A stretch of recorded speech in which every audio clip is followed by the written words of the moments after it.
Vedantasya Jnananjana Chakshurunmilitam Yena Tasmai Shri Gurave Namaha Shri Chaitanya Manobhishtam Sthapitam Yena Swayam Rupaha Kadamahyam Dadati Svapadhantam Vandeham Shri Guru Shri Yudapadakamagam Shri Gurun Vaishnavamscha Shri Rupam Sagrajatam Sahagana Raghunathan Tam Sajivam Sadavaitam Savadutam Parijana Sahitam Krishna Chaitanya Deva Shri Radha Krishna Prana Sahagana Lalita Shri Vishakhanvitanshcha Namo Vishnupadaya Krishna Krishnaya Bhutale Srimate Bhaktivedanta Swaminiti Namini Namaste Saraswati Deve Gauravani Prachaya Nirvishesha Shunyavadi Pashyati Deshakaya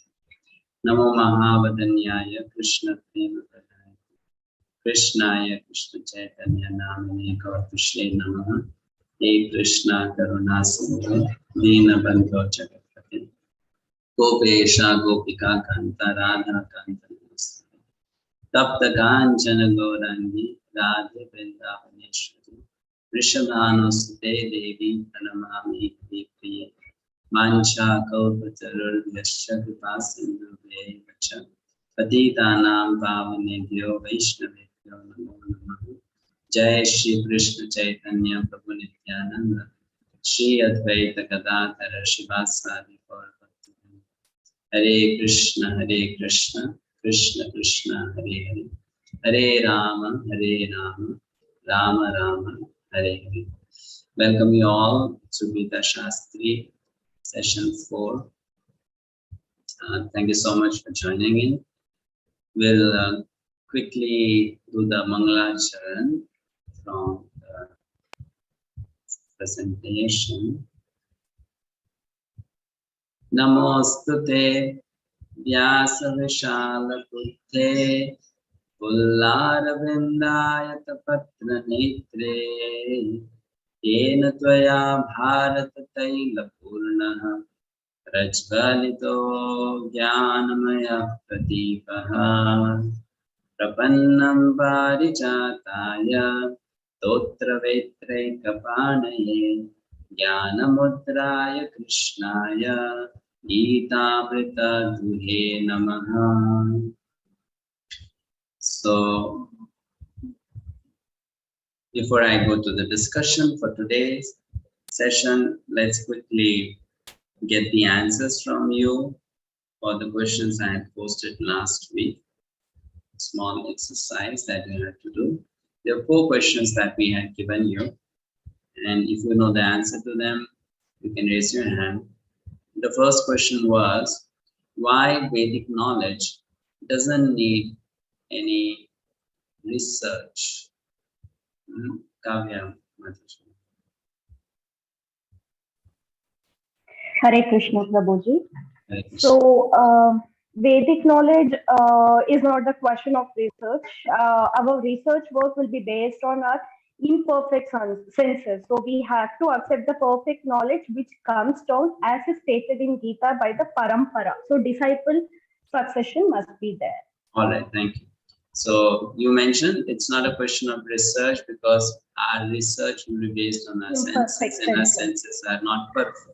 So, which means our research will also not be perfect. Correct? Yeah, okay. Someone else has a different answer than this, then you can unmute and speak. Yes, Punit. Paragraph 27, page number 14, the last line is proved by modern science. So that the cow dung, one example is taken here, cow dung because contain antiseptic properties. So Vedic knowledge is complete because it is above all doubts and mistakes. And Bhagavad-gita, that is reason. Scientifically proven. So why is it not a subject of research?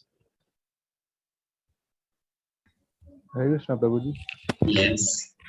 Because it is spoken by the Lord himself, and the Lord is Purnam, all perfect. Okay, so because it is perfect, that's why there's no need of research. Yes. Right? Yeah, so the answer is simple. You need to research about something when you don't know about it. It is incomplete. Then you research. Like, what does the word research mean? I try to find something. When I'm not able to find it, or when I'm not able to find it completely, then I do a research. I don't know it, now I want to know it 100%. But Vedic knowledge is complete, perfect. And there are people who know it perfectly. The self-realized souls, they know it perfectly. That's why there is no need of research. It's known. It is already known. Nothing new to be found out. Nothing new to be discovered. It is already known to many people. So that's why it's not a question of research. Okay, so it's perfect. Correct. Fine. Next question. Let's move to the next question. Are Vedas all perfect? Very simple answer to this question. Yes.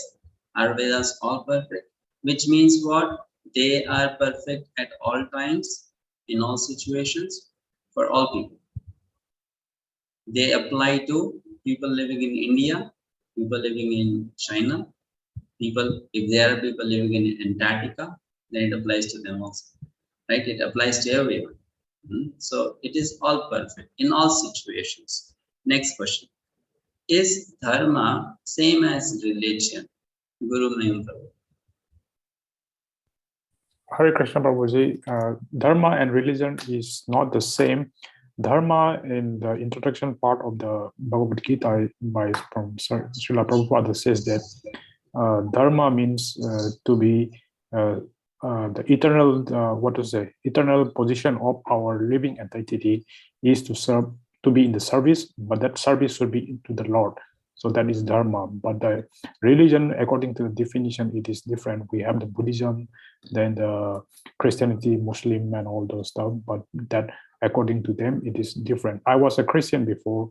At the beginning, I could not find the answer there, so I come out from there and I found some answer here. So I came to here, back to my original one. Yes. Thank you. So you rightly said, dharma means one's occupation, natural. Religion is some kind of faith. So what is everyone's dharma? Antaramanti. Hare Krishna Prabhuji, Dandavad Pranam. Prabhuji, everyone's dharma is Sanatan Dharma. Sanatan. Very good. Anyone else has something different to say? Nivedita Mataji. No. Achyuta Priya Krishna. Hare Krishna Prabhuji, everyone dharma is rendering service to the eternal, sorry Prabhuji, rendering service is the eternal religion of living, or rendering service is the everyone's dharma. All right, fine, thank you. So we move on. Please come to the slides. Golden statement. We did discuss this last time, just reading it again so that we can proceed from here.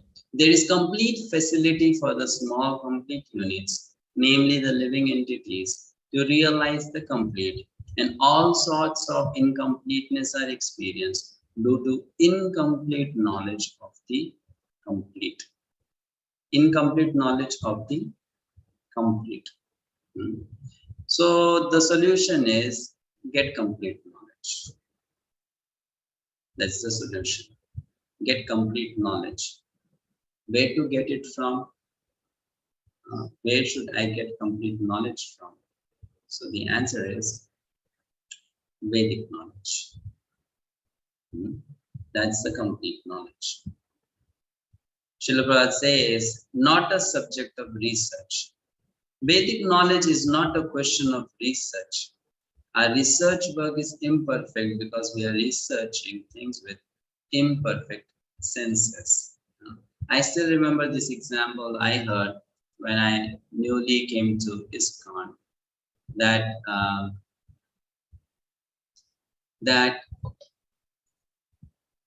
let's say a scientist invents a telescope to be able to see a star in the sky.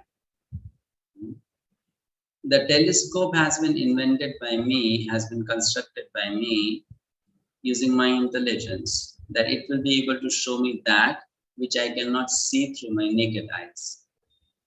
But then when I look into the telescope lens, I use the same eyes, which is imperfect, to look into the lens through which I see the star in the sky. So even if telescope is perfect, what is being shown to me by is shown to me by the telescope will be taken in through my eyes. You know, and if I have imperfection in my eyes, I'll not be able to exactly see what is being shown by the telescope also. Right? So because of that imperfection in us, when we try to acquire knowledge through our senses, then that knowledge is also imperfect. It is not perfect. It will have the faults. I'll not talk about those faults here because it's already mentioned in the introduction. You must have read about it. The 4 defects of a human being. Any human being has those 4 defects, right? So those 4 defects are there, and because of that, the process of acquiring knowledge is something different. This process of acquiring knowledge is technically called epistemology. Epistemology means the how of knowledge. How do you acquire knowledge?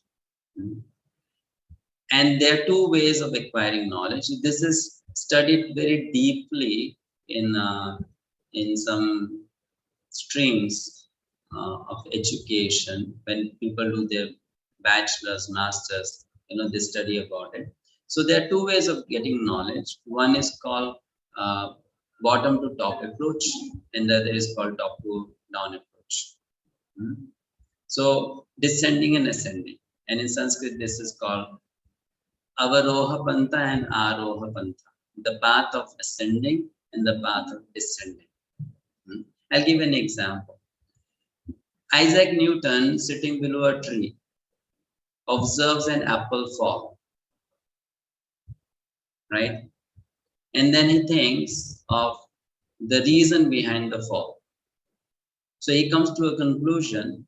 There is a force which is pulling the apple down, and that force is called gravitational force. So then he watches other things also fall. Apple was falling, but not only an apple falls. An orange also falls, mango also falls, a leaf also falls. If a man jumps down from a mountain cliff, the man will also fall. Everything falls. So Isaac Newton, he takes an approach there. What is that? He sees a particular event and he generalizes the particular situation and then says, this theory of gravitation applies to all the situations, right? This way of acquiring knowledge, is that descending or ascending? Is it descending or ascending? What is the answer? What do you say? Ascending. Very good. This is ascending. Because there was a particular instance and from there you generalized it. You generalized the observation, making higher conclusions. But then that approach fails in certain places. Like if you are a student of physics, you must have heard about weightlessness or buoyancy, that sometimes because of that, there is no gravitational pull, right? So in such situations, then that particular conclusion fails. Then you have to analyze it differently. So there is a scope of making mistakes in that approach. But that other approach is you accept the truth, the conclusion, and then you particularize them in different situations. So about the law of gravitation, the knowledge is given in the Vedic scriptures also. It is called Gurutva Akarshana. And it is mentioned, it is a special energy of Krishna, which Krishna invests in a particular object. Because of that, that object gets attracted to another object. Like giving an example of a planet. Why the planet is floating? So Krishna has invested a particular energy in that planet, because of which that planet is floating. And if Krishna withdraws that energy, then that planet will fall, collapse. So this is explained. Now, here this is the conclusion And on the basis of conclusion, then we make derivations. That's descending. So Vedic knowledge is accepted in this particular method, the descending method, not the ascending method. It comes down. From where? From where does it come down? From where it comes down? From Lord Krishna. From Lord Krishna. And through what it comes down? Through the parampara knowledge. Very good. Through the param. Through the param. So parampara is the way of getting knowledge. Parampara gives us knowledge. Parampara. Prabhupada talks about that. I'm just taking these subjects briefly because we don't want to skip on any topic discussed in Bhagavad-gita as it is. Parampara, it has a very important role to play. The Vedic knowledge is like a treasure box, and parampara is the key to that treasure box. If someone is not connected to parampara, that treasure will not become as valuable as it should be because there won't be any access to it. So it is mentioned that Vedic knowledge is revealed in the parampara. The word revelation is a very interesting word, and you find this word very much, used in all religions. In Islam also they believe in revelation. In Christianity also they believe in revelation. And in Vaishnavism also we believe in revelation. Right? Revelation means that something was told to you without you actually expecting it or having any hint of it, but something was told to you, something was revealed to you, something was shown to you, and it happens because of some higher force getting involved in my life. So the parampara, it reveals the knowledge to us, it shows it to us. It's like using a torchlight to find something in the dark. Even if there is a valuable jewel lying on the floor in the dark, you cannot see it. But if you use a torchlight, then you can see it. Likewise, the parampara does that. It makes ordinary into something special. It makes what apparently appears as useless into something very valuable. It's a key to understand. And that is the reason Krishna says the knowledge of Bhagavad-gita is confidential. Guhya Jnana. Guhya means secret. Why secret? Because not because of this knowledge not being made available to people, but because though it is available, it is not easily understood. I give you an example so that, if people ask you a question, why Gita can be understood in parampara only, you can explain in this way.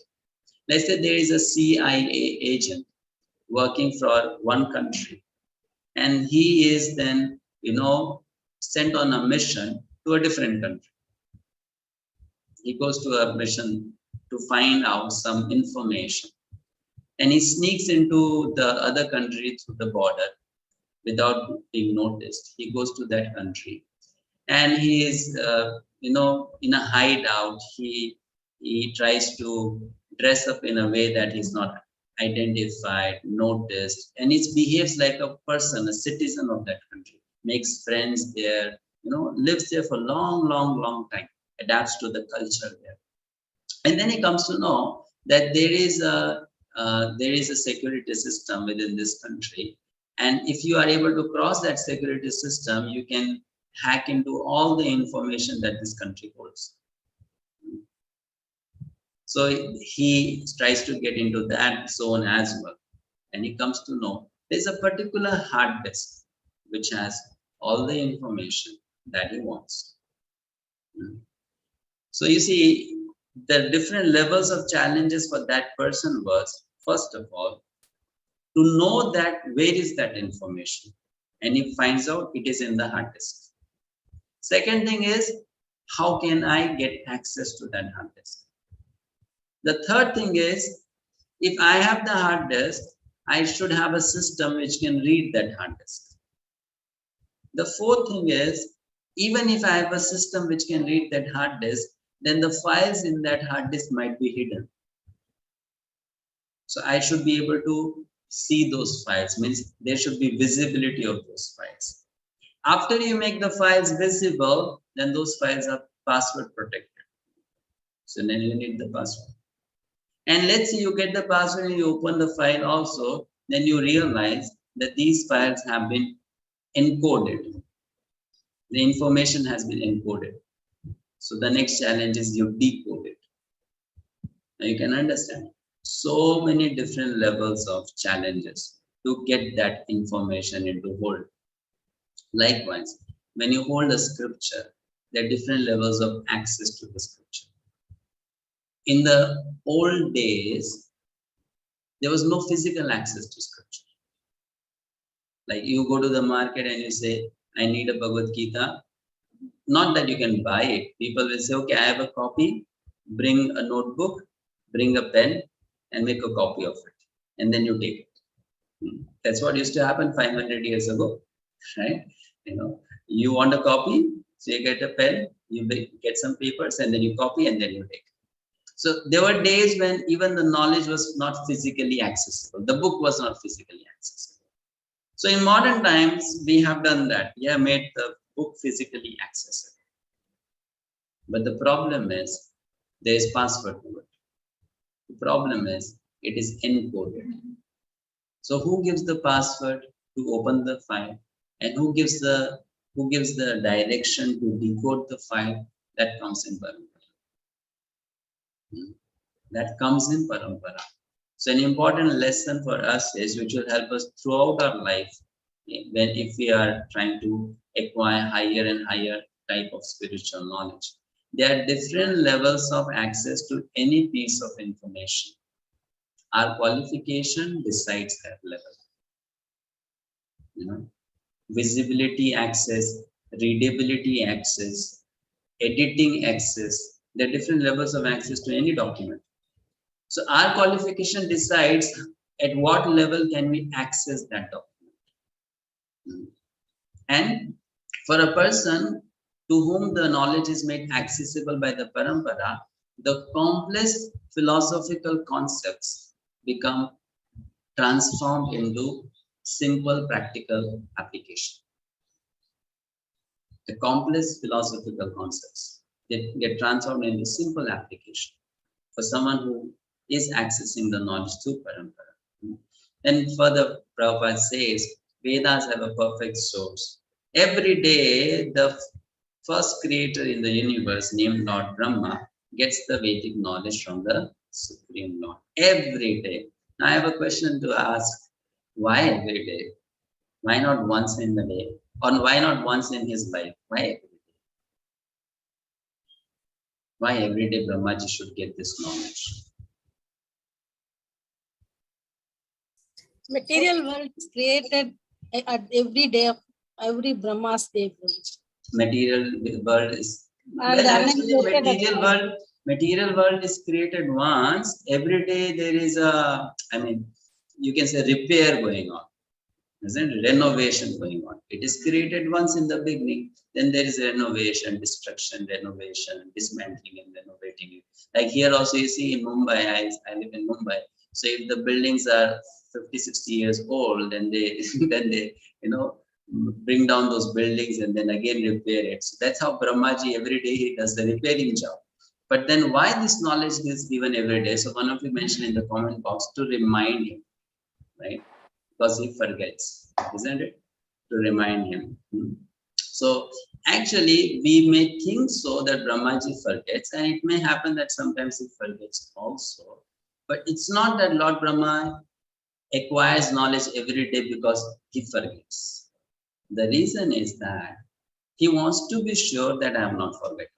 Now there's a difference in forgetting and being sure that you have not forgotten, right? Like how many of you have this experience? Please be honest.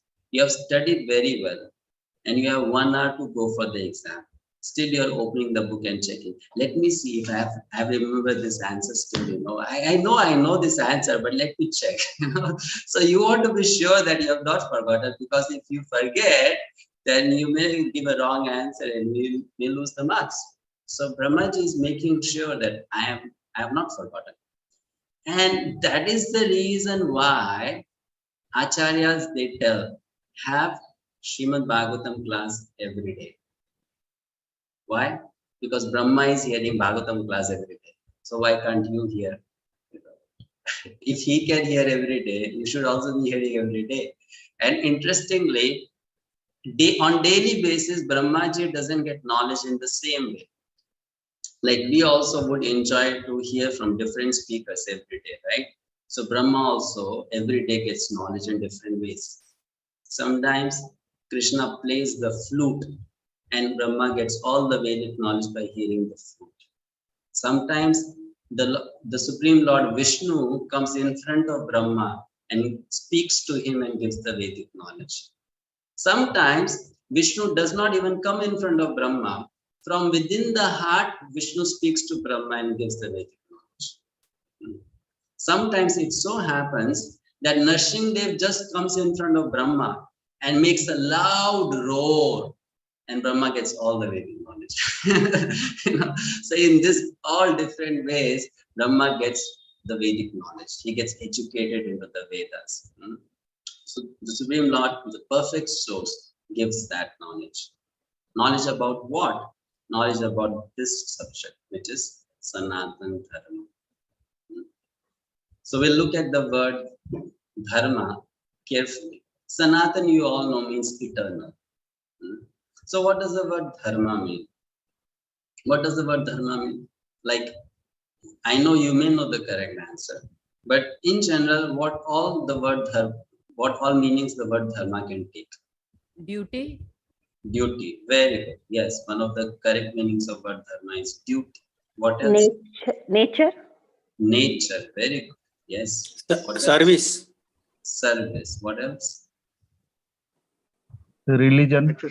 Religion. Yes. In some situations, some context, religion. What else? Responsibility. Sorry. Duty. Yeah. Duty is done. What else? Intrinsic nature. Nature. Yes. Righteousness. Someone said. What else? An obligation. Obligation. Obligation. Yes. Which cannot be changed. Cannot be changed. Intrinsic nature. Yes. Way of life, characteristic.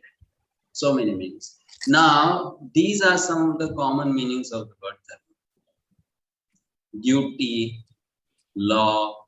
What about constitutional position? Constitutional position is also Dharma. We'll come to that word later. You know? Custom, justice, religion, nature, character, firmness, morality, quality. So many possible translations in English for the word Dharma. One word can mean so many different things in English, right? But the real meaning is something different, which is given in the translation of Bhagavad-gita as it is. It is that quality of an object which cannot change. An eternal quality of an object. That is called Dharma. That thing without which that object has no value. That is called the object's Dharma. Like if I have a mobile phone through which I cannot make calls, then will I call that as a mobile phone? No, because it has lost its purpose, the natural thing for which it exists, right? So Dharma of any object is that eternal quality which does not change. And everything in this world has its particular nature, unique, essential quality, because of which we value that thing. Otherwise, we won't have any value of that object. It exists, it has a value, and I cherish it because of that. Simple example, for sugar, the Dharma is it is sweet, right? For water, the Dharma is it quenches my thirst. That's its Dharma. So every object has its Dharma, right? So if we do analysis, proper analysis of this, we'll find there is something common to every living entity because of which the living entity exists. And Prabhupada says that in the purport as every living entity wants to do some service, some work. That service can be to anyone, but everyone in this world is engaged in doing that. In Mumbai, even if you go at night, 11 o'clock, 11:30 out in the street or road, you'll see people are busy doing so many things, right? Still working at night. If construction is going on, they're still doing the construction work. So people are busy doing things. Why they're busy doing service? The reason is this.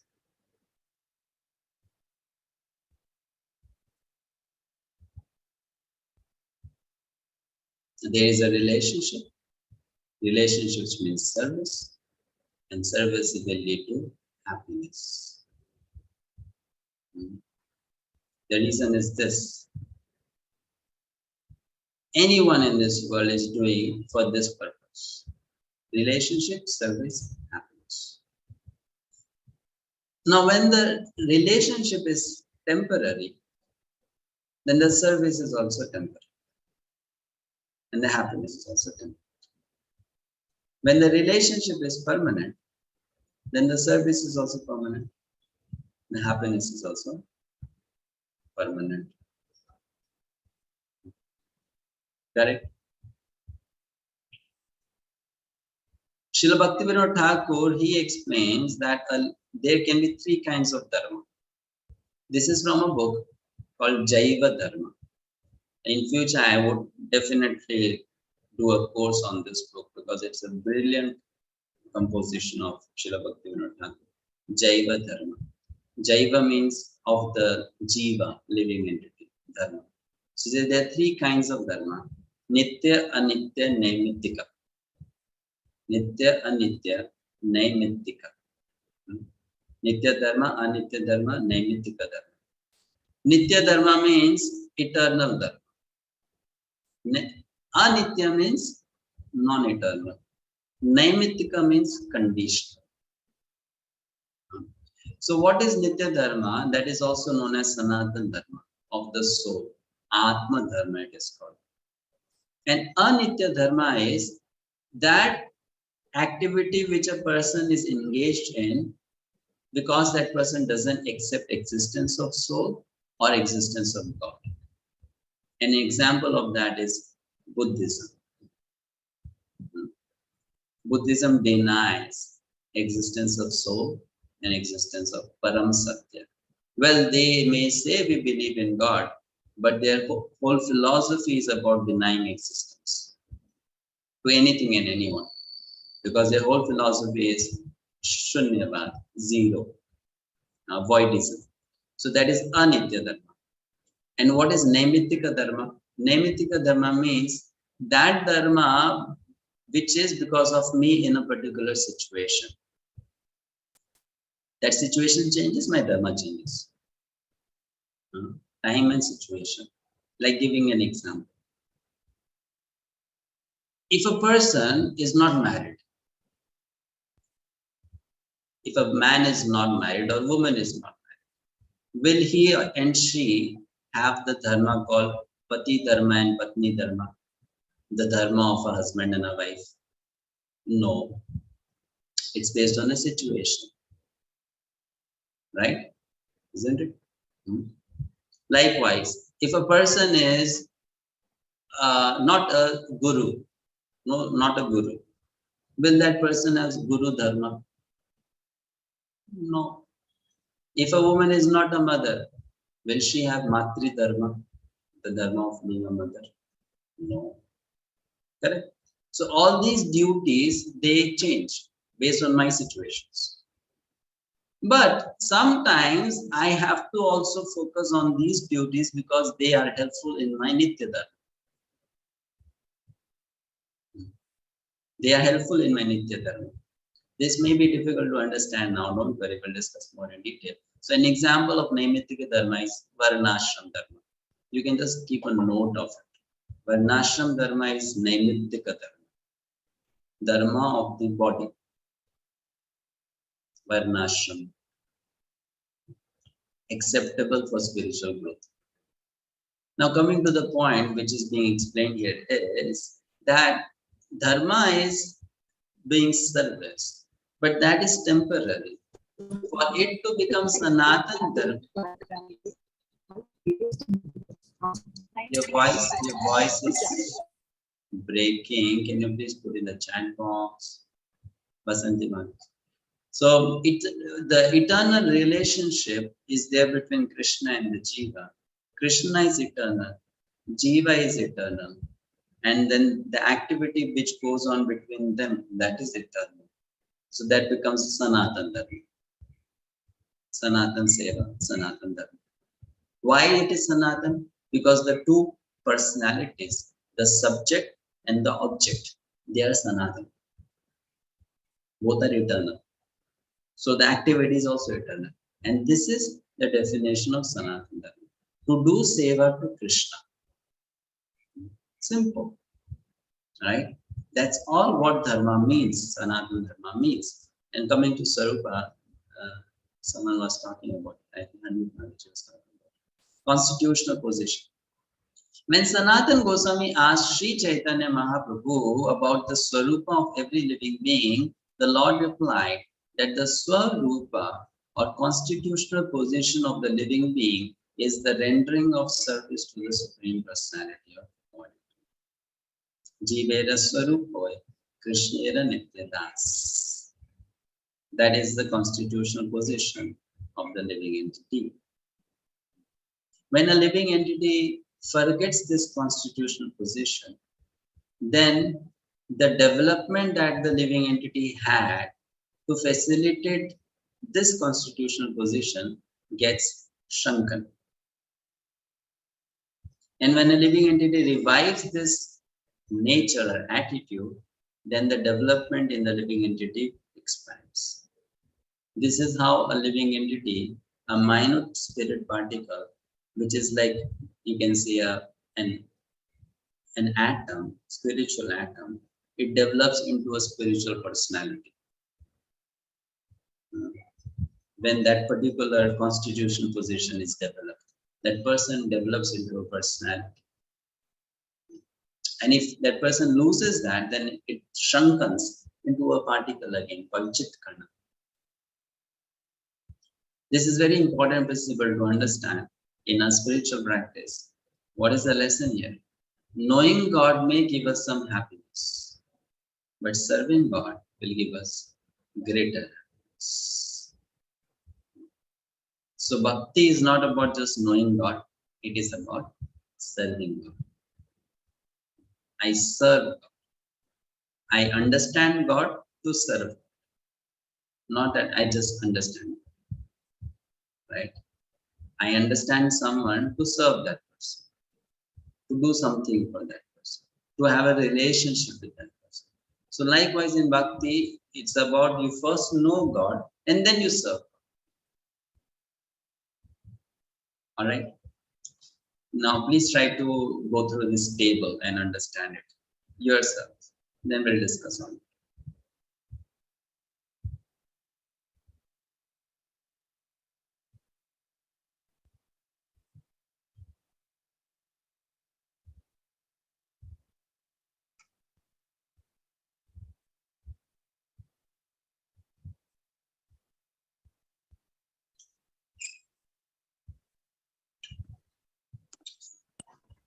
Excuse me.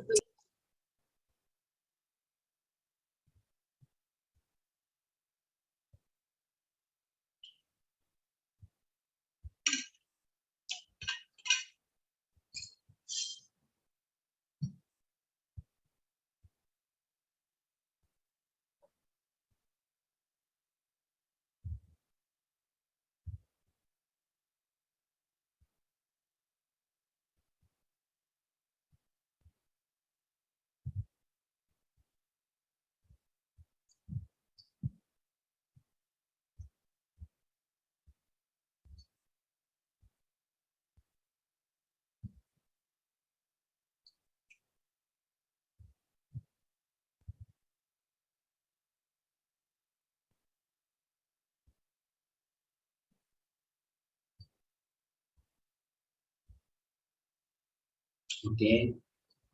So, Maishi. Yes, Hare Krishna Prabhuji. Like water's natural quality is liquid. When it is transformed into ice, it can remain there for a temporary period. But at a certain point of time, on a temperature, whatever normal quality of water is to remain in liquid form. Similarly, for Jiva, the natural quality of Jiva is to serve Bhagavan Krishna, but it is covered in the service of body and its connections. So actually, like, whenever ice is formed and ice is kept somewhere, it will automatically, after some time, it will turn into liquid because it is the natural form. Similarly, for Jiva also same thing applies. Hare Krishna. Okay, fine. So saying that it will automatically turn into water would be wrong, but the correct way of saying would be when you put it from its unnatural environment to natural environment, then it will get transformed into water. Yes, Guruji. I meant actually that one only. I'm sorry. Yes, when you put into the natural environment, then it will become water again. Correct? Under NTP. Yeah, correct. Natural temperature, isn't it? So then it will become water again. And then it will come to its state of liquidity. Niveditam. Hare Krishna Prabhuji, as I am understanding, water's natural dharma is liquid state, and when it is in its unnatural form, it solidifies into ice. But its original identity of water still remains, but it is covered. Similarly, when Jiva's natural dharma is to serve Krishna, but in its unnatural form, Jiva is serving his body and his bodily connections, but the service remains same. But in place of serving Krishna, Jiva is serving body and bodily relationship and other people. Thank you so much. Perfect explanation. Yes. So water in its natural state is liquid, but then in its unnatural environment, it becomes solid ice. However, it does not lose its liquidity. It doesn't lose it. The liquid nature just gets covered. It is latent, not lost, right? Not lost. So the process of revival into its normal state is not an artificial thing, isn't it? It's something very natural. When you put the ice back into its natural environment, it will regain its liquidity. Right? And in that state, the dharma of ice, water will be visible to us, which is otherwise invisible. Okay, Ananya. So, as per my limited knowledge, what I understand is the group of natural elements. They describe that the eternal structure and what eternally we are as Krishna's part and parcels. However, as we are fallen souls and as we have attached from the Lord, we have developed an unnatural layer upon us. And by constant efforts and persistence, we can again come back into the natural category because we are eternally like that. And even if we are in our unnatural form, we still have few little bit of elements because like you said that we have that eternal nature. So even if we are at our unnatural state, we will still showcase those elements because again we are his parts and parcels, and then by constant effort we can regain that natural element in us. Yes, thank you. So that's a derivation.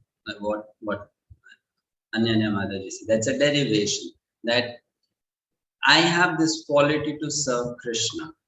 That quality is covered now. I have not lost it. It is covered. So when I put myself into a natural environment, which will facilitate that quality, I regain that quality. Regaining here doesn't mean that you acquire it from somewhere outside. Regaining means that you come back to your natural position. It's like uncovering. So spiritual knowledge is also there inside me. If I can say this, all the 700 shlokas of Bhagavad-gita are inside each one of you and inside me also. All the 18,000 verses of Srimad Bhagavatam are all inside you and inside me also. All the Vedic knowledge is inside you and inside me also, because that is a part of Atma. But the problem is, now it is covered. Now it is covered. Right? So I gave this example before, you remember. A piece of wood has fire inside. Correct? A piece of wood has fire inside. But that fire is in its latent state. You bring fire from outside, the inside fire will shine forth. Likewise, when we put efforts from outside, the internal nature to serve Krishna wakes up. It awakens, right? So that is the process. Now we'll do a group exercise. We have 56 people here, and I request all of you to participate. I'll give you 5 minutes to do this. We'll make groups of, I think 5 people each, breakout room. And you have to do a discussion amongst yourself. Get as many points as you can get, and I request all to participate. Those who are maybe not actively participating in the session, you also participate. Otherwise, your group member will be left all alone. So what is the question? Very simple question. I have 5 minutes. You'll have 5 members in each group, breakout discussion. You'll have to put down all the points which you might have come across in the book Bhagavad-gita as it is, or which you can think in this 5 minutes. That what are the differences between Sanatana Dharma or religion? Sanatana Dharma and religion. What are the so many differences possible? You'll have to find out. Okay, that you can do, you having a discussion. And when you all come back, then we'll put all those points and make a big list of what are the possible differences between Sanatana Dharma and religion. I hope the question is clear. I am sending you all to the breakout rooms. Please join. We have 55 people here. So you make 10 groups assigned automatically.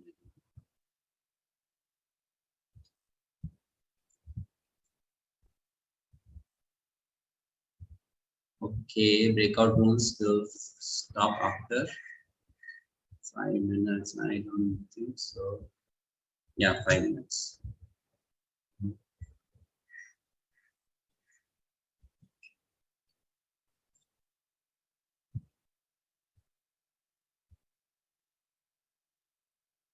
Okay, here you go.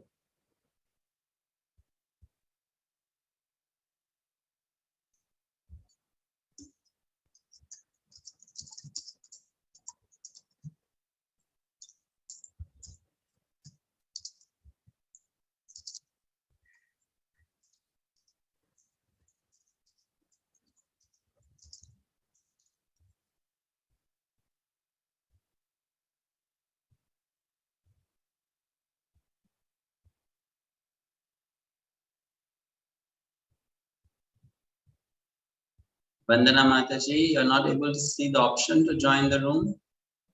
It must be on the screen, you see, join a particular room. You'll have to choose that option.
I hope you had a good discussion, and today I give a very simple question for discussion. In the upcoming sessions, you'll have more difficult questions, and perhaps the different groups will be doing different tasks.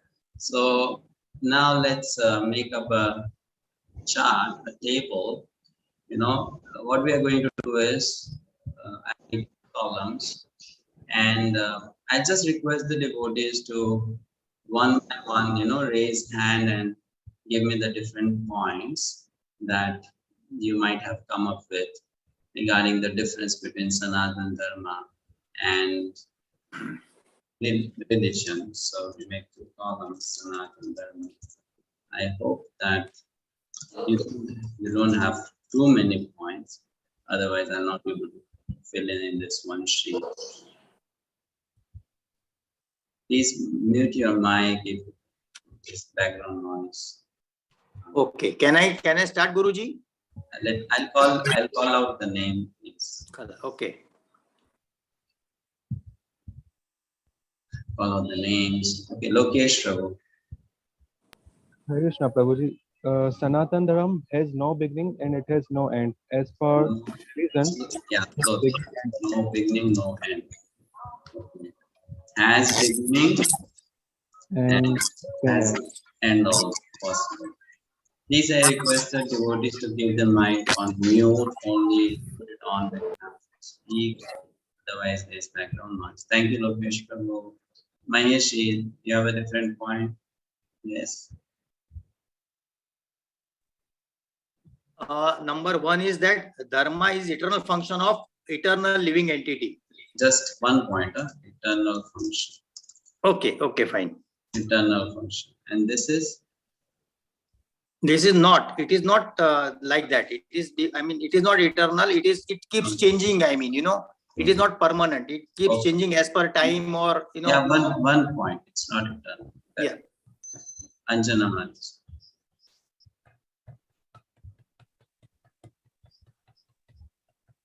Hare Krishna. Anjana. Acha, it's Adi Satvini Mataji, is that, or Anjana Mataji? Are you here? Anjana Mataji. Prabhuji, Anjana Mataji was in our group, so if she's not able to, yeah, you can contribute. Okay. According to our discussion from the group, the main point that we pick out is Sanatana is the eternal one, that is the true nature, and religion is the temporary one. Okay, we can done. Some other point. That is done. Any other? Okay. Point? Any other? But this is the main one that we yes, I understand, but I'm already in the. Yeah. Oh. So okay. Please don't speak the same point again. If you have a different point to contribute, then you keep your hand up. Pankaj. My point is religion is based on emotions and Sanatana Dharma based on devotion. Okay, I just jot down. We'll discuss later on emotion. Good, thank you. Anit Mataji. We've actually got 8, but I will just read out 2 if I have your permission. Yeah, just give me 1 point. 1 point. Okay, so religion is based on body and is for the body, and Sanatana Dharma is for the soul. Very good. Because if you have more points, then don't worry. Later on, you can put it in the WhatsApp group chat. And that will be Mataji. Krishna Prabhuji, I'm from group 3 and this is the contribution from the group, and the religion conveys faith in 3 modes of nature, but the Sanatana Dharma is transcending all the 3 modes. Okay, very good, transcendental and within 3 modes, perfect. So you get so many good points like this. Jignesh. Hare Krishna Prabhuji. Our religion is mainly based on the trust. And people can change their trust. Or you say faith, right? Trust or faith. Yeah. And this Sanatana Dharma? Sanatana Dharma is the belief, Guru Shishya Parampara. Belief? No, not a belief. It is because what we learn in lecture number 2, the religion, it's mainly based on the trust, and people used to change their trust. Well, actually, when you say religion, it's based on some kind of faith. And for Sanatana Dharma, we will not have the same kind of faith. Sanatana Dharma is based on knowledge. Knowledge. Vedas. not just some kind of belief. Right? Yeah. Ashok Prabhu. Sanatana Dharma is applicable to all the living entities, whereas religion is meant and practiced by a group, a section or a part of the entities. So then the word comes sectarian. Sectarian. Right? For Sanatana Dharma is not sectarian. Very good. Nagraj. Hare Krishna Prabhuji. My group discussed most of this, and the one that's not covered here is Sanatana Dharma is service to the Supreme Lord, whereas the religion is more likely to be serving either demigods or something that is not prescribed. Okay, fine. All right. Ananya. Any new point? Religion is convenience based. However, Sanatana Dharma is bestowed to us by the Supreme. Religion is what? Convenience based. Convenience based. What does that mean, convenience based? As in, we try to modify it or as per our whims and fancies. So it's based on our emotions. It's some kind of belief, right? It's based, it is my creation, you can say, right? Human creation, right? And this is God's creation, right? Yes. All right. Okay. The devotees who have their hands up, you have new points, yes, or the points match with this list. One more please, new point. Can I? Please don't interject, please. Sanatana Dharma is not a. Ashok Prabhu, please don't interject. There are others who are having hands up. Yes, Prabhuji. Religion can have rituals, but it's not necessary in Sanatana Dharma. Religion can have rituals. Well, Sanatana Dharma also has rituals. Okay, but particular specific rituals to follow. Okay, that's fine. Details will be different, but rituals are there in both. Like ritual is what? It's an expression of a particular, philosophical understanding. Externally, it is expressed in the form of a ritual. So that is there in both the cases. For Sanatana Dharma also there is ritual. So that applies to both. The difference. Nivedita Mataji. Sanatana Dharma is one and it is applicable for the whole humanity. But there are so many religions and group of people follow different religions. Many. Within one sect also, there are so many, isn't it? Within one sect also.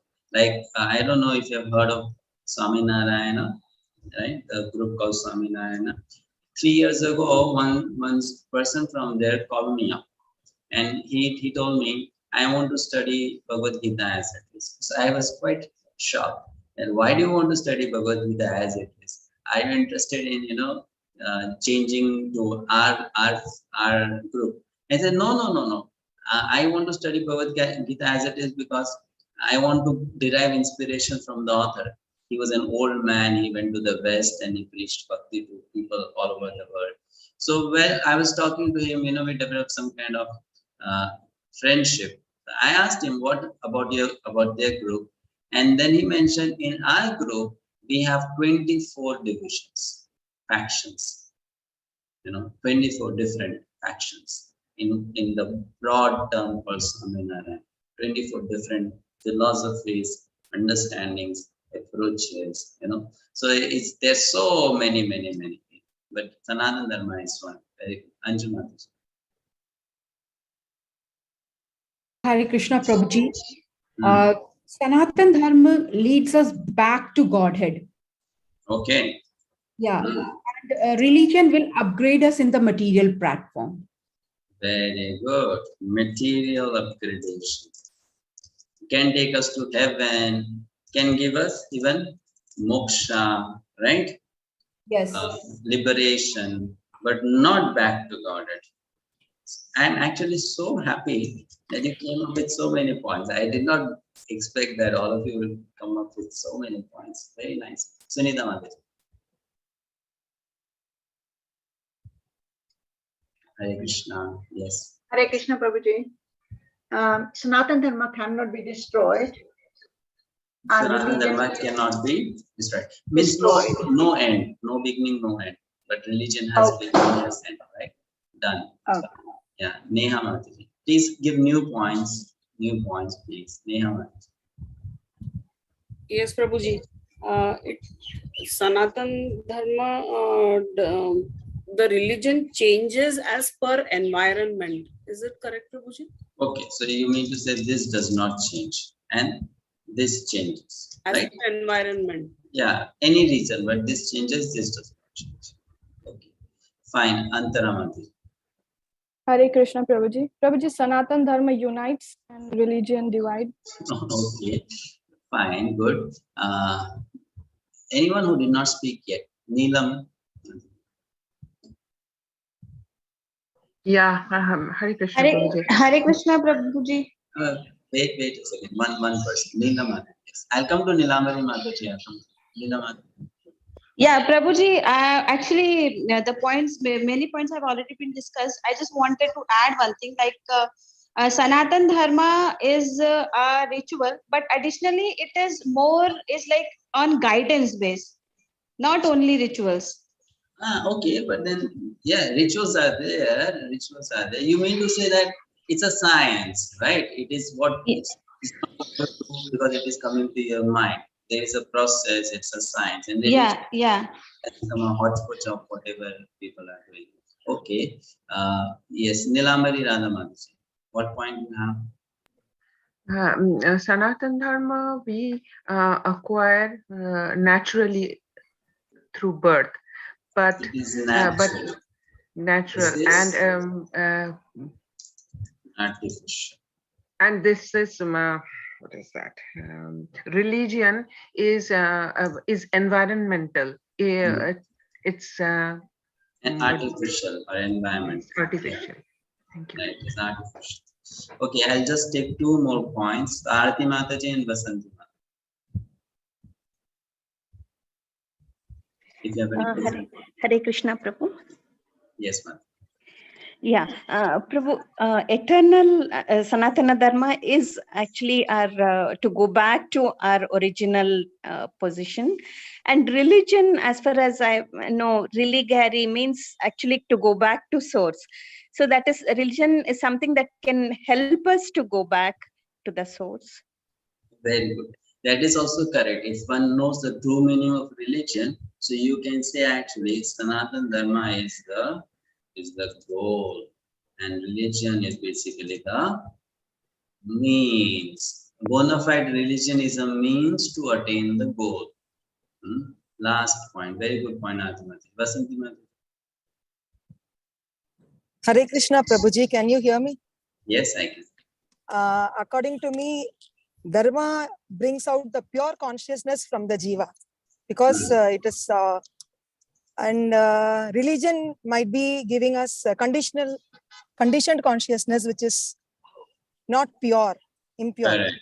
There can be maximum sattva guna, but not purer than that. Pure, yeah, that is pure consciousness. Here it will be conditioned or impure, sometimes even false consciousness. Very good. So, very nice discussion we had. I love this exercise. I'll take a screenshot of this chart. Otherwise, I'll lose it. And maybe I can share it on the WhatsApp group for you also to refer to this. Right? So, beautiful points. Thank you so much. Wonderful exercise. Did all participate in it, or some of you were not actively doing? All participated? Yeah. And how many of you like to do skits, debates? How many of you are interested in such things, debates and skits? All right. So what I'll do is I'll keep a note of these names, and from next time when we do a session, I may assign you some topic, and you have to do a 4-minute, 5-minute presentation on that. Those who raise their hands will get the chance. Anyone can participate. So we'll give topics, and you can present on it. All right. That will make it very interesting. The idea of doing this is how we apply the knowledge of Gita in our day-to-day life. How do we relate it to the current events that is going on? Isn't it? It's very essential that we turn the theory part of it into practical reality. So these skits, discussions will help us do that. It can be the current affairs, it can be one's problems in life, anything, or issues that you might have come across in spiritual institutes like ISKCON. So that can be considered as a context, and we can have that things. I may forget the people's names, so I'll do one thing later on in the WhatsApp group. I'll again put forth this question, and then you can send me your names. Well, let me do one thing. If you can just hold on for 30 seconds, I'll just take a screenshot of this before I do that.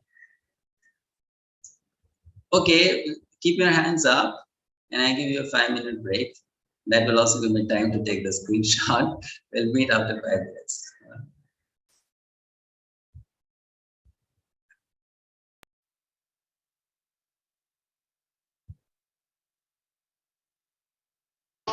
Krishna Krishna, Hare Hare, Hare Rama, Hare Rama, Rama Rama, Hare Hare, Hare Krishna, Krishna Krishna, Hare Hare, Hare Rama, Rama Rama, Hare Hare, Hare Krishna, Krishna Krishna, Hare Hare, Hare Rama, Hare Rama, Rama Rama, Hare Hare, Hare Krishna, Krishna Krishna, Hare Hare, Hare Rama, Rama Rama, Hare Hare, Hare Krishna, Krishna Krishna, Hare Hare, Hare Rama, Rama Rama, Hare Hare, Hare Krishna, Krishna Krishna, Hare Hare, Hare Rama, Rama Rama, Hare Hare, Hare Krishna, Krishna Krishna, Hare Hare, Hare Rama, Rama Rama, Hare Hare, Hare Krishna, Krishna Krishna, Hare Hare, Hare Rama, Rama Rama, Hare Hare, Hare Krishna, Krishna Krishna, Hare Hare, Hare Rama, Rama Rama, Hare Hare, Hare Krishna, Krishna Krishna, Hare Hare, Hare Rama, Rama Rama, Hare Hare, Hare Krishna, Krishna Krishna, Hare Hare, Hare Rama, Rama Rama, Hare Hare, Hare Krishna, Krishna Krishna, Hare Hare, Hare Rama, Rama Rama, Hare Hare, Hare Krishna, Krishna Krishna, Hare Hare, Hare Rama, Rama Rama, Hare Hare, Hare Krishna, Krishna Krishna, Hare Hare, Hare Rama, Rama Rama, Hare Hare, Hare Krishna, Krishna Krishna, Hare Hare,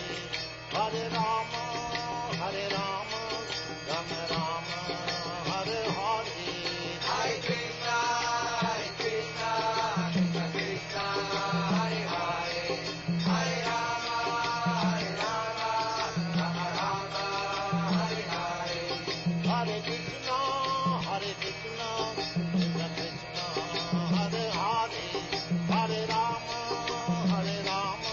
Rama Rama, Hare Hare, Hare Krishna, Krishna Krishna, Hare Hare, Hare Rama, Rama Rama, Hare Hare,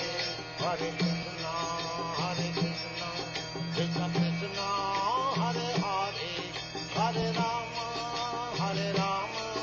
Rama Rama, Hare Hare, Hare Krishna, Krishna Krishna, Hare Hare, Hare Rama,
Hare Krishna. Welcome back.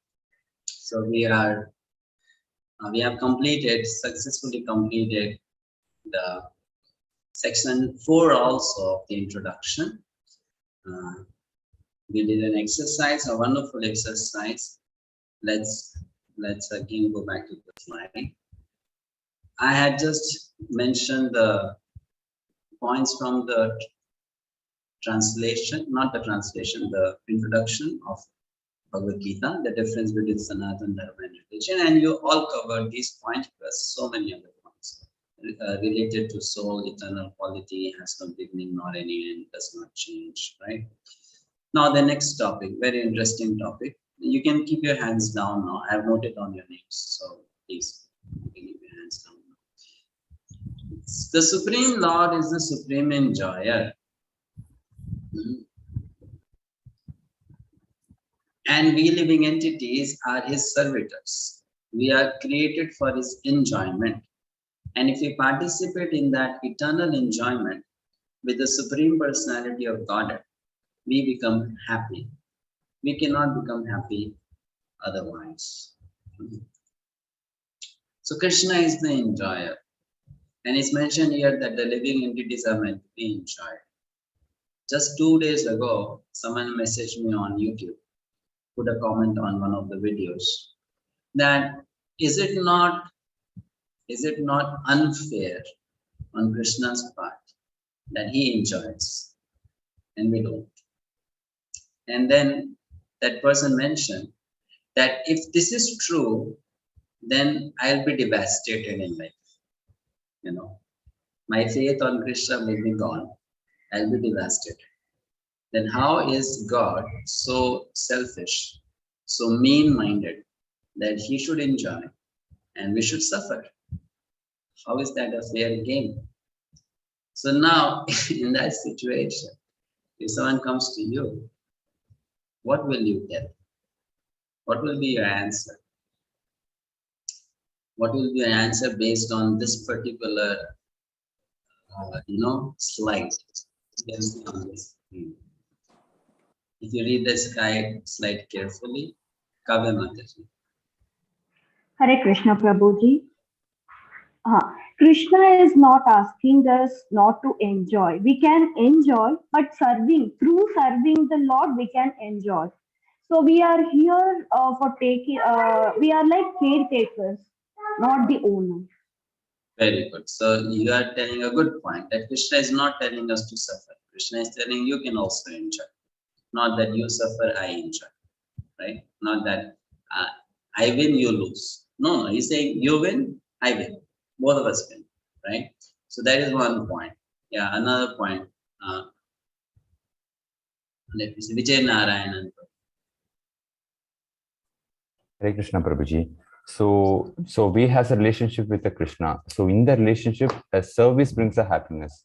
No, service brings a happiness. So we should serve the Lord, and Lord is also happy with that. So we also become happy. So in the relationship that become the service, being the service only, we will get happiness too. Very good. Thank you. All right. One last point I'll take. Meenakshi, Dr. Meenakshi. Hare Krishna Prabhuji. Dandavat. Like we are the part and parcel of the Krishna. Like in a tree, when we give the water to the root, it reaches to the all parts of the tree. And like we eat we give the food in the mouth, it goes in the stomach, and it serves all the organs, they are being satisfied. Like that, if we serve the Krishna, we all will get enjoyment with Krishna. So at the end, it will come back to me, right? So the point is that I don't suffer, I enjoy. I also enjoy. Here, it's an important thing for us to understand that God has not created poor souls like us so that we suffer. The whole idea is that the entities exist for enjoyment. They are made for happiness. But then there is a way to experience that happiness. And when I go out of that way, then that brings suffering. Not that Krishna makes me go out of that way. It's I who choose to go out of that way. And that's why the suffering comes. When I choose to come back to that way, that path, then I enjoy. Interestingly, the one who serves enjoys more than the one who is served. The one who serves enjoys more than the one who is served. And you know what? Krishna realizes that I thought I'll be very happy, but I see that my devotees are more happy than me. And then he's not able to understand why is this so? That those who are serving me are more happy than me. It's like this. The sugar candy, is sweet. But the sugar candy is thinking the person who is eating me is more sweeter than me. How is it possible? And Krishna is thinking that how is that those who are serving me are more happy than me? And that is the reason Krishna takes a different avatar just to experience what is that happiness. And that avatar is Sri Chaitanya Mahaprabhu. And how my devotees are more happy than me. I don't experience that happiness which they experience. So here the idea is, Krishna is not keeping us in a lower position. Krishna is not making us equal. But actually when people become Krishna's devotees, Krishna gives them more than what Krishna has personally.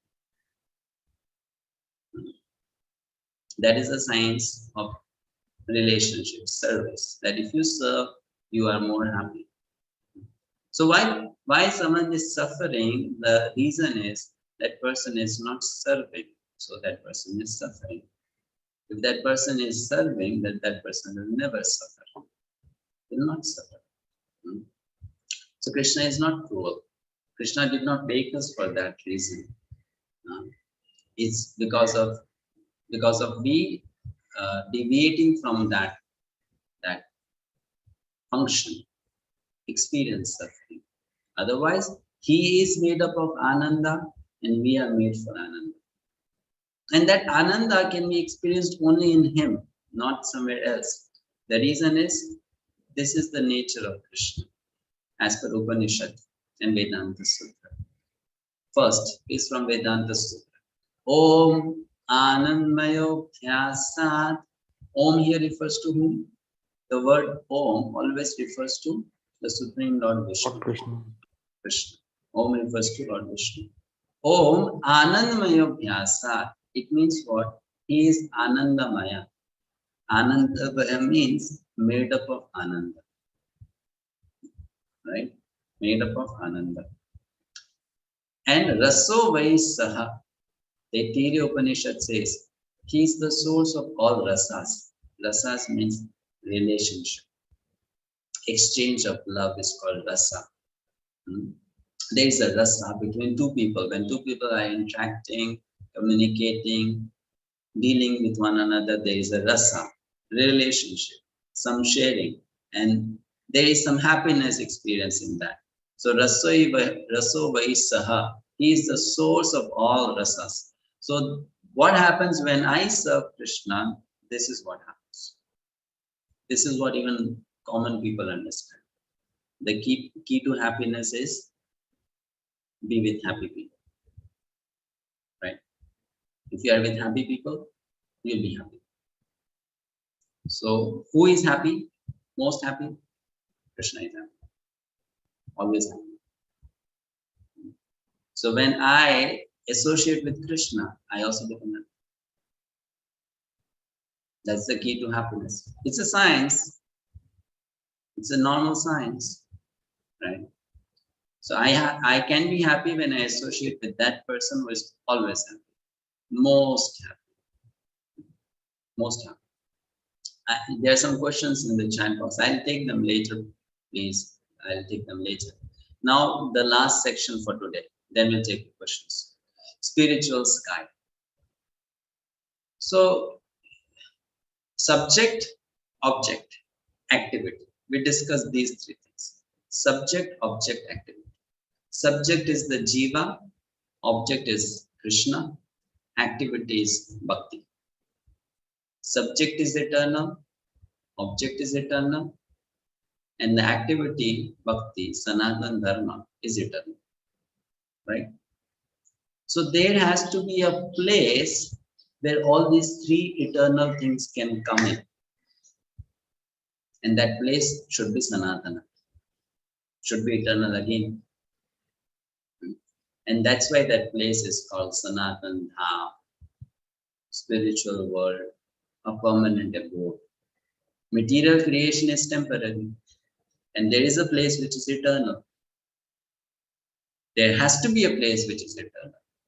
In that place, one can engage in Sanatana Dharma forever.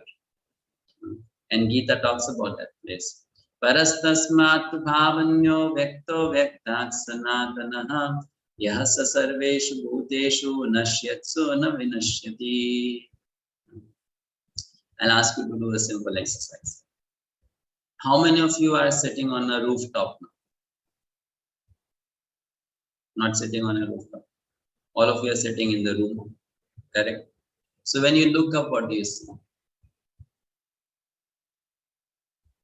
What do you see? Ceiling. Ceiling. Right. You see the ceiling. Beyond the ceiling, above the roof, is there something that you don't see? Definitely. Definitely. Correct? What is that? Sky. What is that? Many things. Yeah, there can be another floor on top of you, and then another floor on top of you. So many floors on top of you. And then ultimately, when the building ends, then what is there? The sky, which I don't see. Correct? So in your present state, there are two levels of observation. One is vyaktaha and the other is avyaktaha. Manifest and unmanifest. What is manifest is the ceiling. What is unmanifest is the sky. Right? You come out of your building, come to the open ground, and then you look up. Then you see the sky. Now, what was unmanifest before has become manifest. Correct? Right?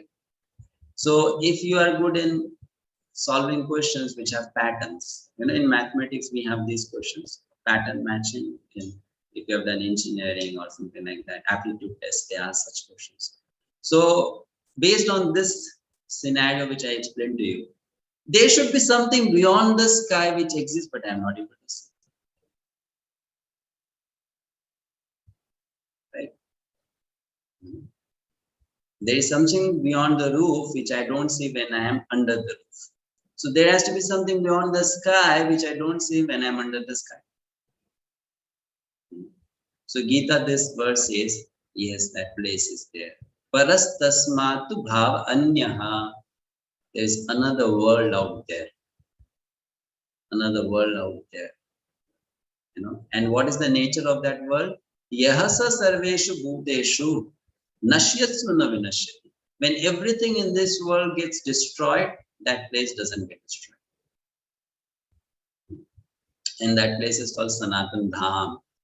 Sanatana Dham, spiritual world. Someone can kindly read this. Okay, I'll call the name. I can call the name first. Then there will be 15, 20 hands up. Anju Mataji, please read.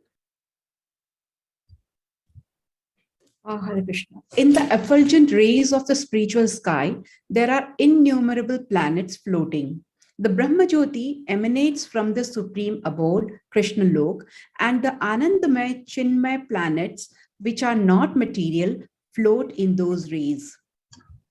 Actually, when I was preparing this slide, I was feeling so grateful to all these devotees who made such beautiful paintings for all of us. These paintings give us some idea of what is spiritual reality. If these paintings would not have been there, it would be so difficult for us to imagine, things within our mind. What is spiritual sky? What is Brahmajyoti? What are spiritual planets?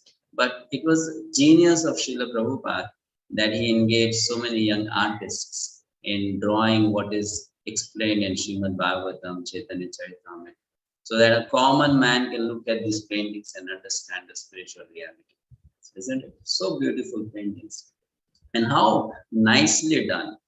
These are not just some mental imaginations. They are specific, minute details in the paintings. If you look at the paintings, there's a lotus, and then inside the lotus you see there's so many divisions. It's all based on proper explanation given in the scriptures. Nothing like, I feel like drawing, so I draw something like this. So they first study, analyze, and then they beautifully paint it. Wonderful job done by the artists. Beautiful paintings. So this para says, in the effulgent rays of the spiritual sky, just like we have material sky, there's a spiritual sky.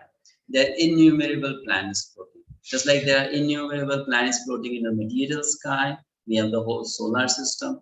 There are innumerable planets floating in the spiritual sky. The Brahma Jyoti, the spiritual light, emanates from the supreme abode, Krishna Loka, also known as Goloka, right? And what is the color of that Brahma Jyoti? It's bluish in color. Why it is bluish in color? Can someone say? Because Krishna's body is blue. That's why the sky is blue. Because that is coming from Krishna. Brahma Jyoti is blue. So, and the Anandmaya Chinmaya planets, which are not material, floating those rays. That's the spiritual sky. The spiritual abode, it's called Vaikuntha. Now, when we study this thing, it's very important for us to understand. There is a spiritual sky, then there are spiritual planets. There are different varieties of spiritual planets. And one of those planets is called Goloka. So it's very important to know the difference between these technical terms. When I say Vaikuntha, Vaikuntha can mean a planet also, and Vaikuntha can also mean the sky. It doesn't mean just one thing. It can mean so many different things, right? So that's the spiritual sky. Now, how to enter there? So this is a qualification. I won't describe in detail.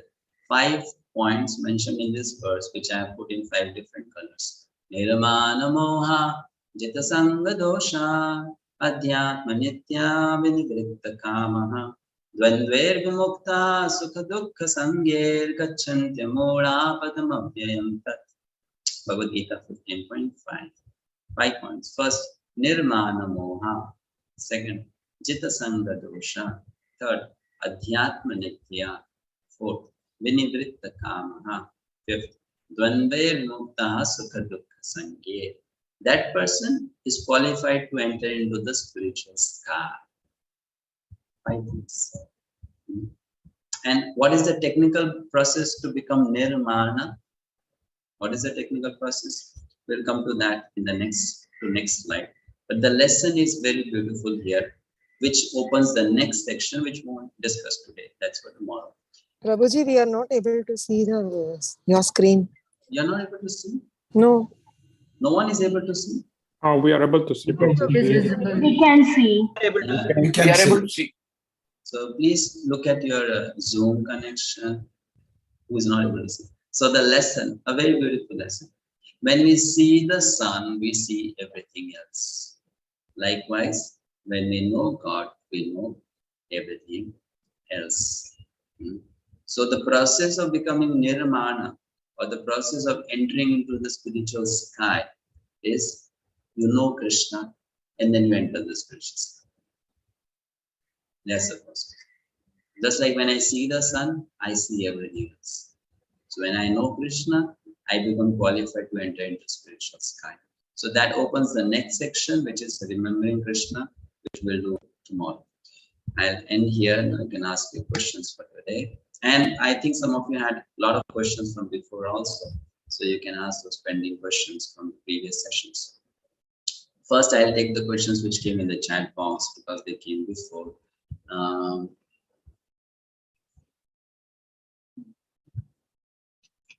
Okay, so one question that came in chat box was from Rajiv. I don't see that question anymore. Okay, what are the ways to serve the Supreme Lord? There are different ways to serve the Supreme Lord. There are so many ways to serve the Supreme Lord. In essence, there are 9 ways to serve the Supreme Lord. Shravanam, Kirtanam, Vishnu, Smaranam, Padasevanam. But the first way of serving the Supreme Lord is hearing about the Lord from the Vedic scriptures.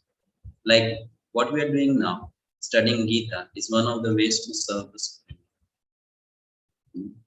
Then another way to serve the Supreme Lord is to chant his names, Hare Krishna Mahamantra, going to the temple, offering pranams to him, offering worship to him.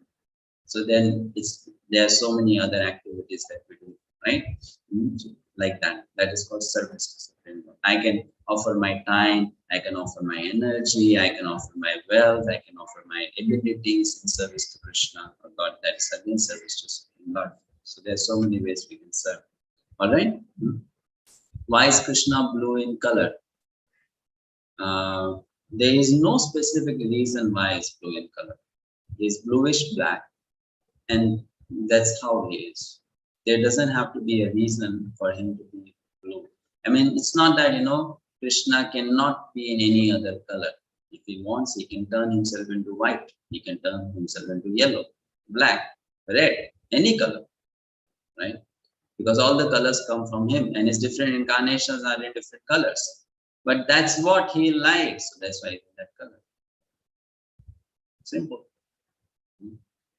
And the deeper reason for Krishna being blue is this, that, that is something which we can talk later. So, but the simple reason is that's what he likes. No logic behind that. We can't know the deeper reason now, Prabhuji. No physics and chemistry behind that. The simple reason is he's blue because he likes blue. Guru Mayam Prabhu.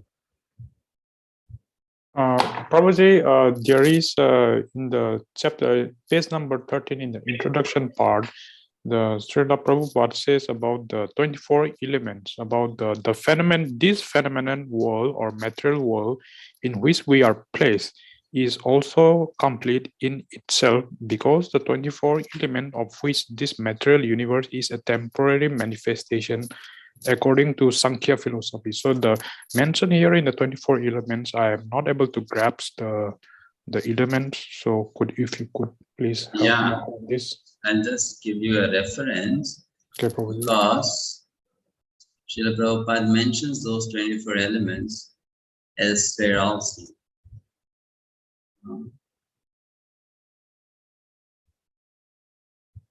Okay, not fully in Bhagavad-gita. I think in Bhagavad-gita he mentions somewhere, I'm not able to recall exactly. So later on I'll put the list in the WhatsApp group. Okay. But the 24 elements are like this. The first 5 elements, earth, water, fire, air, ether. Then there are 5 sense organs: eyes, ears, nose, like that. And there are 5 working senses: hands, legs, like that. So these all come in elements. Then there are 5 sense objects: touch, form, taste, sound. So 5, 20. Mind, 21. Intelligence, 22. False ego, 23. And Pradhan, technically called Pradhan, means unmanifested version of all material energy, 24. I want to go deeper into that, then that's not really the subject of Bhagavad-gita. It's given in Srimad Bhagavatam. But in Bhagavad-gita, Prabhupada mentions these elements somewhere in the list, somewhere. I'm not able to recall. I think someone mentioned that. 13. Chapter 13 it says. Verses 8 to 12. You can maybe read that out later. Chapter 13, verses 8 to 12. Thank you, Prabhuji. But in Srimad Bhagavatam, it explains how from one element the next is created, the next is created, the next is created, like that, 24 pieces. Thank you. Ananya. Hare Krishna, Prabhu. So my question is that if Buddha is an incarnation of Lord Krishna, then why does Buddhism believe in Anitya dharma. Anitya dharma, right?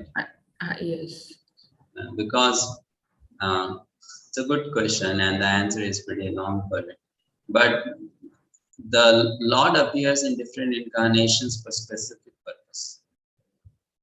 There's a reason to come in a particular incarnation.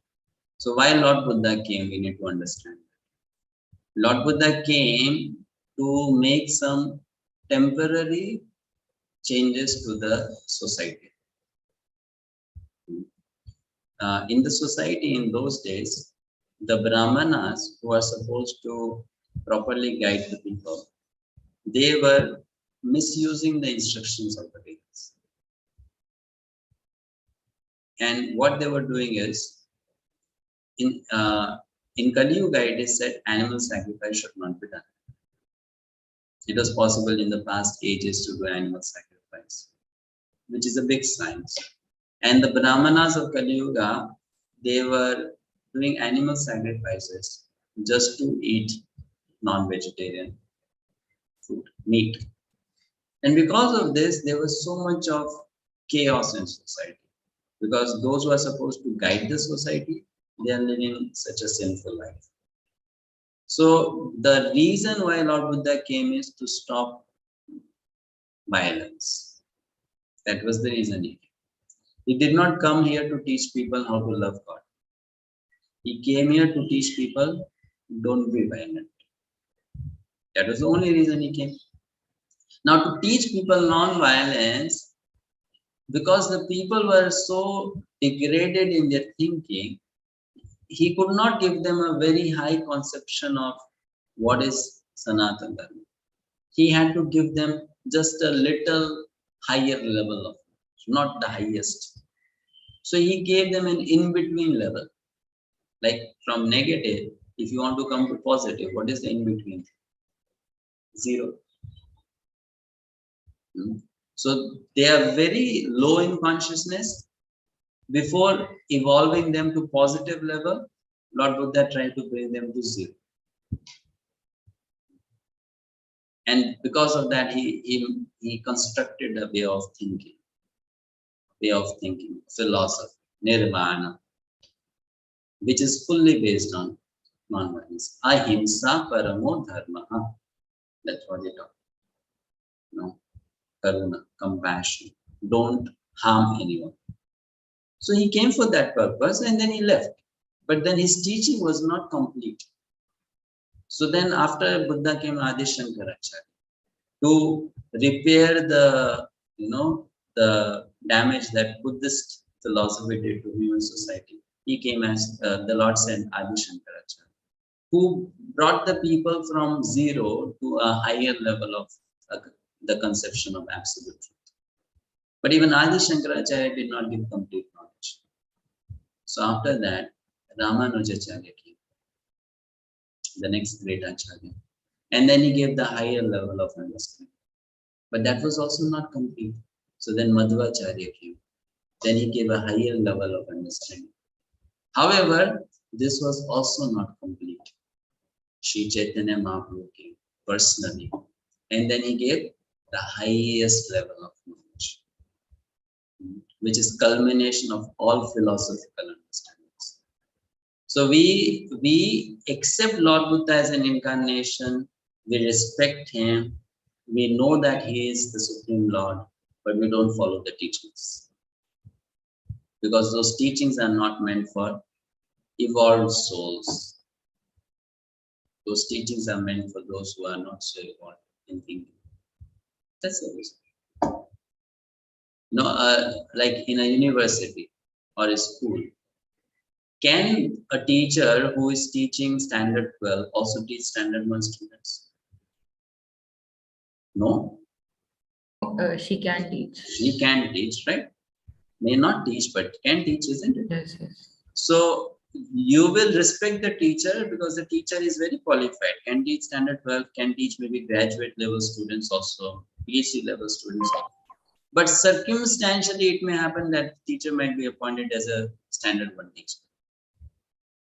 And in standard 1, what will happen if the student says, Sir, I have a question. If I subtract 4 from 5, the answer is 1. But if I subtract 5 from 4, 4 minus 5, what is the answer? And the teacher will say, don't worry about this question now. Right? The teacher will not say minus 1. Why? Because the child may not understand. So teacher will say, when you grow, you will understand. Does it mean the teacher does not know? Teacher knows.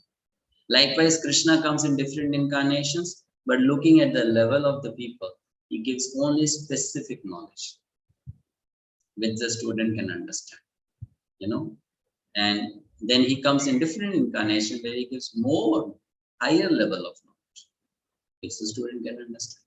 So the highest philosophy was manifested in the teachings of Sri Chaitanya Mahaprabhu. Is considered the epitome of spiritual realization. So in comparison to that, the Buddhist philosophy is of low level. That's but probably one may have the question about this is that since Lord Krishna is all powerful, even when people are in a conditioned state, that he can uplift those conditioned state immediately at a fraction of a second and can transfer the knowledge. No, please try to understand. Okay. Krishna can exercise that power, but then why will he exercise that power against your free will? If he does that against your free will, then how is he giving you the chance to express your desires freely? That's like going against the right of the jiva. Jiva has the right to exercise his free will. And if Krishna snatches away that right, then it's like going against your existence. So the jiva, the living entity, is voluntarily supposed to evolve. The living entity has to do it voluntarily. It cannot be by force or pressure. Isn't it? So then the process of evolution is going to be gradual. When a person has fallen down from 100th floor to, let's say, 10th floor, so then to help that person rise from 10th floor to 100th floor, again it will be a gradual process only. Right? Isn't it? And that person has to do voluntarily. That's why Krishna doesn't give shortcuts. He'll give the opportunity, the option. It's on me actually. And some people don't want to go through the shortcuts, They still want to take the long cuts. That we will try the other path, and then from that we'll move on to the next path, and the next path, and the next path. So there are different kinds of people. We should know one thing: the way you are thinking, not that everyone in this world thinks the same. Like you may tell that Krishna immediately solve my problem, right? That is your desire. That's your desire. But there might be people in this world, if Krishna does that for them, then they will say, oh dear God, why are you interfering in my life? Leave me alone. Right? Don't interfere in my life. Leave me alone. I have seen this happening.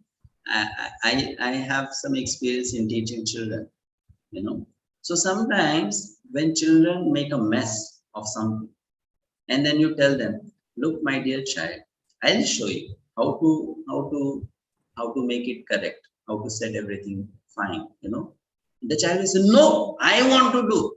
You say, no, you give it to me, I'll show how to do. The child, no, you don't touch, I want to do. In fact, that's the reason we are here. Right? I want to do, don't touch. And the teacher will say, the father will say, the elder brother will say, I'm only trying to help you. Why don't you understand? I'm making it easy for you. And no, let me do. Even if I take more time, I want to do it myself. So there are people like this also. If God says, I'll give you help, they will say, I don't need help. Stay alone. Thank you, Prabhuji. This helps a lot. Yeah, so there are so many different kinds of people. Okay, Ananya, done? No, I had a following question to this. What explanation you just give? So, like you said that because at that time people weren't evolved and therefore Lord had to send Buddha to actually educate us. But my question is that right now, if we are getting Krishna's supreme knowledge and everything, and at the same and simultaneously there are people who are taking Buddhist philosophy as well. So don't you think that by creating this incarnation, Krishna, I mean, with full respect, like God dug a grave for himself only because now people are not able to, I mean, simultaneously people are taking Buddhist philosophy as well, and they are not able to get the Bhagavad-gita philosophy and the I don't know whether I'm able to make sense or not. I understand, but then please try to understand. For their level, that is what they need. So what's wrong? If someone is in standard 1 and someone is in standard 6, what's wrong? For them, in their journey of evolution back to Godhead, they are at that particular stage. That's why Sanatana Dharma is not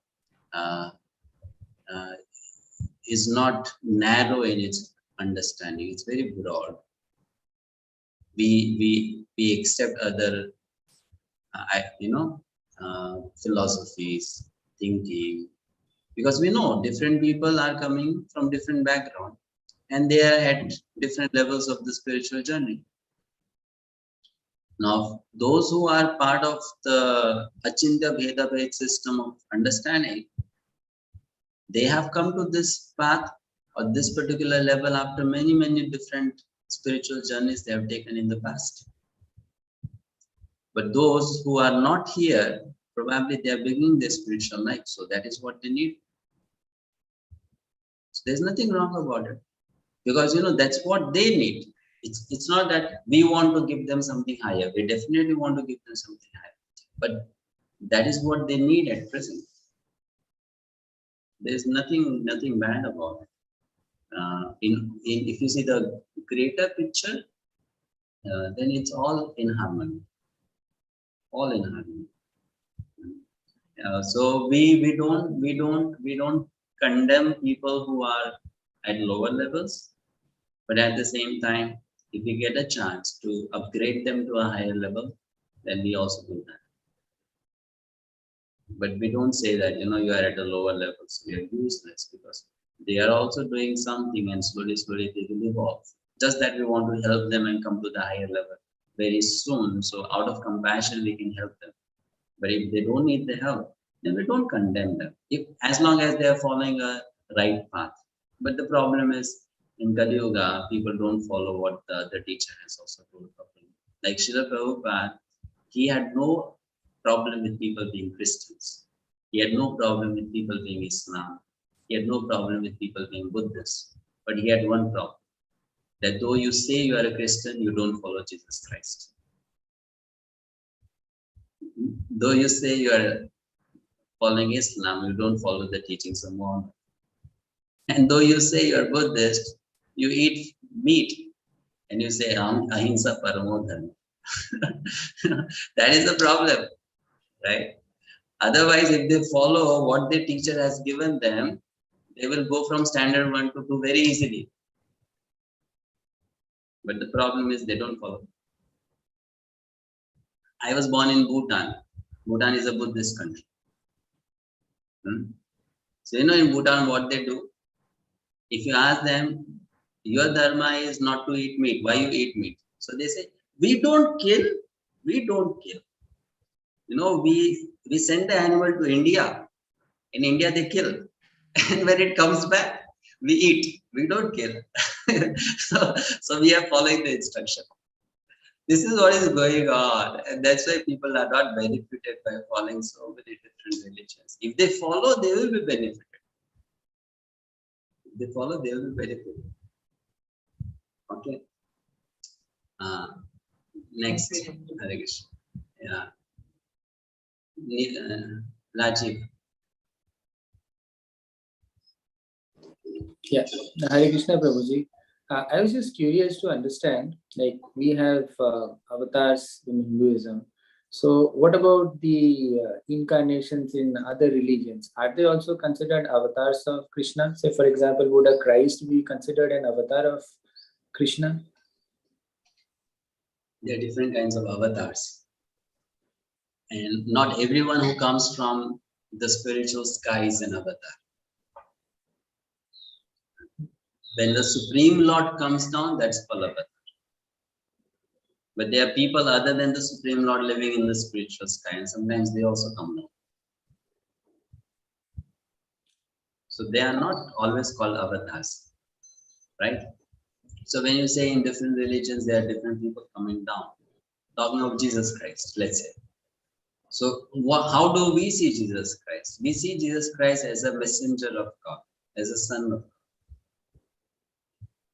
Sent by God, but not God. Which even Jesus Christ never claimed himself to be. He always said, no, I am son of God. Right? He never said, I am God. Srila Prabhupada never said, I am God. He said, I am a devotee. So these people are messengers, sons. Like you are confident people, you are intimate people who know you, who know what you are supposed to do. So they are sent on your behalf to do the job. Like that. So we don't deny the existence of such people, but then we know where to place them. And then avatars are different from demigods. Even Jesus Christ is not a demigod. He is actually Son of God, but not a demigod. And demigod would be a different person, different category. Angels are different categories. Like in Christianity, they believe in angels. In Mohammedan religion also, they believe in angels. Right? So that's a different category. That concept is coming from Sanatan path, the Vedic path. So for that, we need to study deeply the scriptures. All these personalities exist. Yeah. Maybe. Yes, Prabhuji, as we understand, Vaikuntha is a place in spiritual sky where there is no kuntha or sorrow. So why is Krishna's lok called Golok? Oh, India is a big country. Why in India there is a city called Mumbai? There is no specific reason or a philosophy or whatever, a specific reason behind that. Why is it called? No, that I'll tell. But India is a big place. Yeah. So within India, why do you name a particular city? To identify distinctly, isn't it? Yes. So when you say Vaikuntha, then it means the whole spiritual world. Now I want to find the address of a particular place. Then it has to be given a different name also. So is Golok within Vaikuntha? Yeah, within Vaikuntha. It is inside Vaikuntha. Right? Vaikuntha is huge. Within Vaikuntha, there is Golok. It's a specific place with a specific name. Goloka, the planet of cows. Why planet of cows? Because Krishna likes cows. Got it? Kavita Madhu. Hare Krishna Prabhuji, my query is that if God is allowing us the free will, then from where does the concept come that hoi hai wahi jo Ram rachi rakha? Okay, the idea that whatever God desires, Lord Ram desires. Yes. If he is giving us the free will, then how come that concept arises? This concept doesn't apply to demons. This concept applies for devotees because they are in sync with Krishna's desire. Like for example, if I'm working in a company and I'm in sync with the direction given by the boss of the company, then I can tell everything in this company happens by the boss order. Isn't it? But then if I steal in the company, then I cannot say everything happens because the boss wants it. That doesn't apply to that by stealing. It only applies when I'm in sync with the boss rules. Then I can say. So this statement applies to those who who are in sync with God's instructions. They can only say. Those who don't follow God's instructions, they cannot say everything happens in my life because God wants it. Unmute, please. So, Prabhuji, does that imply that a devotee should surrender even the free will at the lotus feet of Krishna? It implies so, but not everyone can do so. Okay. Thank you, Prabhuji. Thank you. It implies so. Just like, but it needs that amount of trust and faith. It's just like you are trying to give yourself fully to someone. You can do that only if you trust that person, that this person is not going to misuse me, abuse me, right? Correct? So then you give yourself fully to that person. So that when one develops that amount of faith and trust in Krishna, then one gives. And then that is a very, what do you say, comfortable situation. Because Krishna is a good caretaker. So if you put yourself fully in Krishna's care, he will take good care. But I should have that faith that yes, he can take care. Then he will take care. Right? Okay. Maheshji, your question is the same which you put in the chat box. Does it also mean that God is one, but there are different ways to achieve? Yeah, that's a question. There are different ways to go to God, but not that these different ways can be made by human beings. These different ways are also given by God. So are you able to understand? It's not that I can create a new way to God. No, but then the question is, you told some time back that even God or it doesn't have any problem with somebody being Christian or any other faith.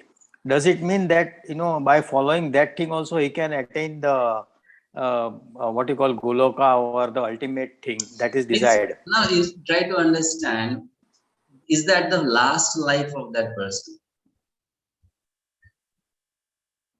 I cannot say about it. You cannot say, then what do you understand about Bhagavad-gita? I mean, because see, that is what our scriptures say, but I do not know. Maybe, may not be. Because I am not into so much of deep into that. So no, it doesn't matter whether you are into Christianity or Islam. The idea that there is a next birth is for everyone, whether you believe it or not believe it. It's not that it doesn't work for Christian. I am Christian, then there is no reincarnation. It's going to work for a Christian also. So if a person is having Christian faith in this life, why cannot that person get upgraded to a different kind of faith in next life? So does it mean that if a person has to get the ultimate to the Goloka, then he has to be in the Sanatan way of living only? Yes.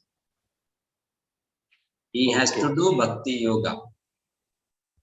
As prescribed by Bhagavan Shri Krishna, as in Bhagavad-gita Yeah. But that path to come to Bhakti Yoga is open for all kinds of. No, but then, if we say that there are different ways to attain the Godhead. Who says? Who says? No, in chapter 9.15, it is said like that, no? No. 1.6 rather, yeah. No, there are not different ways to attain God. That is different ways people approach God. That is a different way people approach God. Approaching is different from attaining. Like for example, you can come to me for a particular reason, someone else can come to me for a particular reason. Yes, please. Approaching. Yes. Isn't it? Correct. But that doesn't mean that you have fully understood me or attained me. But in the same Adhyaya, Bhagavan is saying, no, that ye penya devata bhakta ejan te shraddhanvita tepi mameva kaun. How is it? I want to understand. Yeah. So then you see why you are taking that as the ultimate thing. That is for that particular life. What about the next life? It's a journey. Every life I live is a part of that journey. So if a person, let's say, is following Christianity nicely in this life and is purifying himself from level A to level B, then that person becomes qualified to accept a higher level of philosophical understanding in the next life. What to speak of next life, even in this life?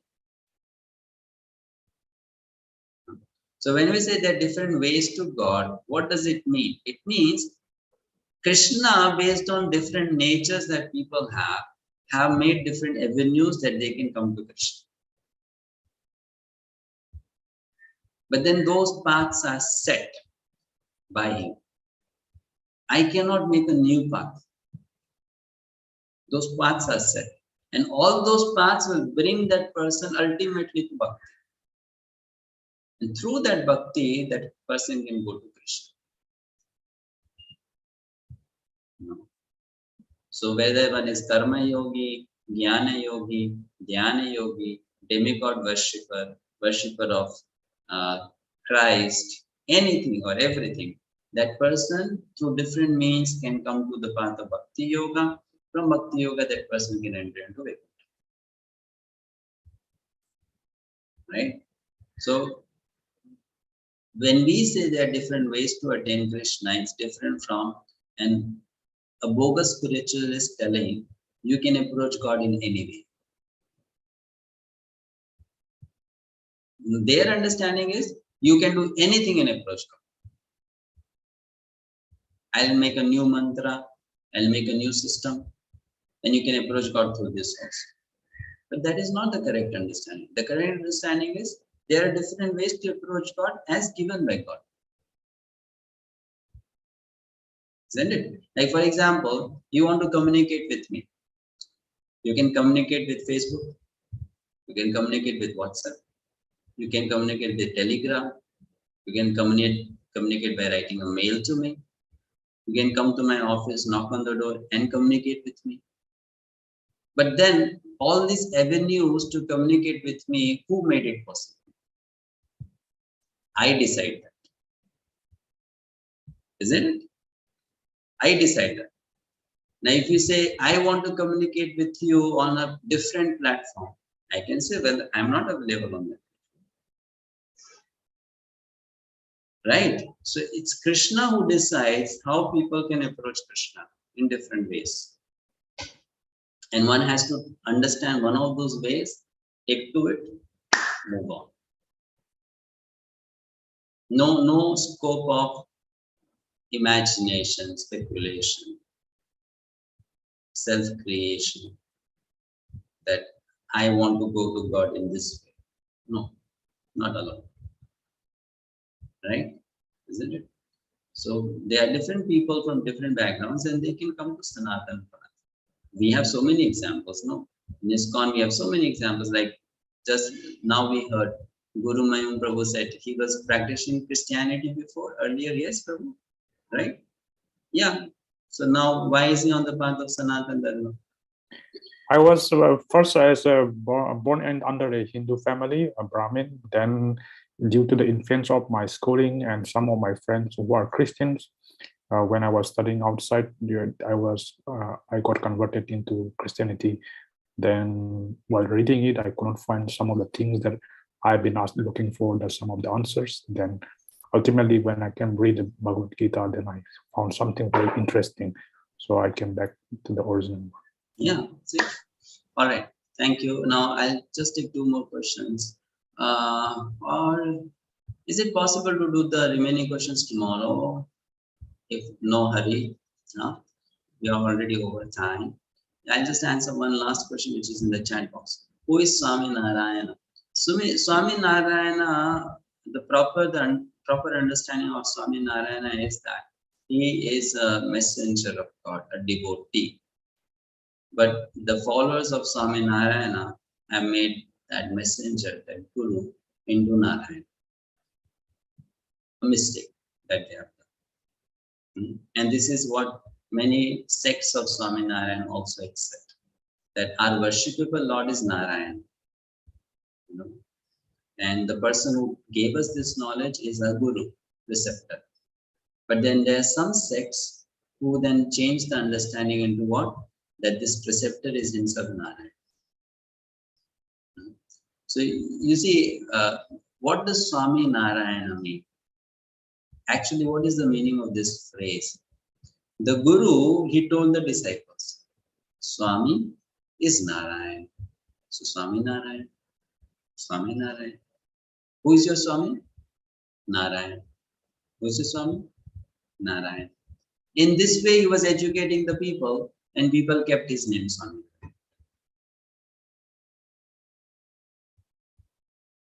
Right? So that happens. People, conditioned souls, they have a tendency of making an ordinary person into God. That can happen. It happened in ISKCON also. If you study the history of ISKCON, some disciples of Prabhupada wanted to make Prabhupada as Krishna. But Prabhupada was very strong. So he told them, either you change or I throw you out of my organization. He was a very strong person. So he told them. And these people were senior leaders of the movement, who were doing a lot. There were 4 or 5 of them. And Srila Prabhupada told them, either you change your mentality, you stop talking like this, or I'll make you out of this. So this tendency is there in human being, that they try to imagine, concoct, speculate, and make the truth different. So this has happened in different sects. So many different sects. My question is Prabhupada Maharaj considered a Shakti Aves Avatars? I read it somewhere in diary. Yes, Shakti Aves. Shakti Aves Avatar doesn't mean he is Vishnu Tattva. It means he is a Jiva Tattva, but then invested with special energy. So that's a different category of Avatar. Okay, we'll stop here. Thank you so much for the participation. Tomorrow we'll meet at 10 o'clock India time, the last section of the introduction. And we will also tomorrow give you the tips on better Sanskrit pronunciation, shloka memorization, recitation. And then from the next week, we begin chapter 1 of Bhagavad-gita as it is. Thank you so much. Hare Krishna, Srila Prabhupada.